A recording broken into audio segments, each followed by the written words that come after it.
రాజకీయాల్లో working president పదవి రావడం ఎంత గొప్ప విషయమో ఆ పదవిని నిర్వహించడం కూడా అంతే కష్టం. దాదాపుగా అదొక రకమైన అగ్ని పరీక్ష.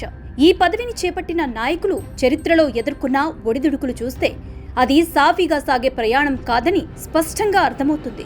ఇప్పుడు నారా లోకేష్ టీడీపీ జాతీయ వర్కింగ్ ప్రెసిడెంట్ బాధ్యతలు చేపట్టారు. మరి గత నాయకుల అనుభవాల దృష్ట్యా లోకేష్ ముందున్న సవాళ్లేంటి?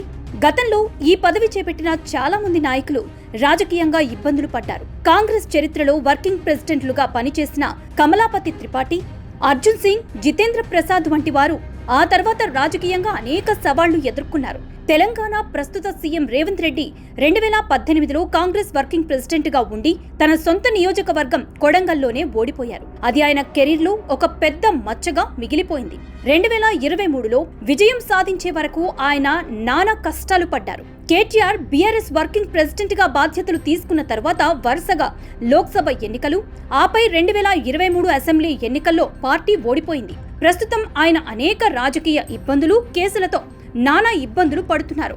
నవజోత్ సింగ్ సిద్ధు విషయంలో కూడా ఇలాగే జరిగింది. పంజాబ్ లో వర్కింగ్ ప్రెసిడెంట్ గా ఉండి సొంత పార్టీ సీఎం చన్నీతోనే గొడవపడి చివరికి పార్టీని ఓడించడమే కాకుండా జైలుకు వెళ్లాల్సి వచ్చింది. వర్కింగ్ ప్రెసిడెంట్ కి ఎదురయ్యే అతిపెద్ద సమస్య హైకమాండ్ తో సమన్వయం. పార్టీలో ప్రెసిడెంట్ ఒకరు, వర్కింగ్ ప్రెసిడెంట్ మరొకరు ఉండటం వల్ల నిర్ణయాల విషయంలో క్లాష్ వచ్చే అవకాశం ఉంటుంది. సీనియర్ నాయకులు ఎవరి మాట వినాలో తెలియక అయోమయానికి గురయ్యే ప్రమాదం కూడా ఉంది. ఏ పార్టీలో అయినా సీనియర్ నేతలుంటారు. దశాబ్దాలుగా పార్టీని నమ్ముకున్నవారు. తమ కన్నా జూనియర్ అయిన వ్యక్తి వర్కింగ్ ప్రెసిడెంట్ గా తమపై పెత్తనం చెలాయిస్తుంటే సహించటం కాస్త కష్టమే. రేవంత్ రెడ్డి కాంగ్రెస్ లో ఎదుర్కొన్న ప్రధాన సమస్య ఇదే. కేటీఆర్ ఎదుర్కొంటున్న సమస్య కూడా ఇదే. లోకేష్ విషయంలో కూడా టీడీపీలో ఉన్న సీనియర్ మోస్ట్ నేతలను సమన్వయం చేసుకోవటం ఆయనకి పెద్ద పరీక్ష. అయితే లోకేష్ వర్కింగ్ ప్రెసిడెంట్ గా ఈ సమస్య రాకపోవచ్చు. పార్టీ ఏదైనా ఎన్నికల్లో గెలిస్తే ఆ క్రెడిట్ అంతా అధినేతకు వెళ్తుంది.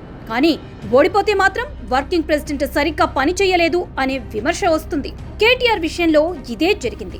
ఇప్పుడు లోకేష్ కూడా 2029 ఎన్నికల్లో పార్టీ గెలుపు గుర్రం ఎక్కించాల్సిన గురుతర బాధ్యతను మోయాల్సి ఉంటుంది. ఏ చిన్న పొరపాటు జరిగినా వేలెత్తి చూపటానికి ప్రత్యర్థులు సిద్ధంగా ఉంటారు. వర్కింగ్ ప్రెసిడెంట్ అంటే పార్టీ ముఖ చిత్రం. అందుకే అధికార పార్టీలు లేదా ప్రతిపక్షాలు నేరుగా వర్కింగ్ ప్రెసిడెంట్ ని టార్గెట్ చేస్తాయి. లోకేష్ తన ప్రతి నిర్ణయంపై నిరంతరం పర్యవేక్షణ ఎదుర్కోవాల్సి ఉంటుంది. నారా లోకేష్ కి ఇది కేవలం పదవి కాదు, తన సమర్థతను నిరూపించుకునే అవకాశం.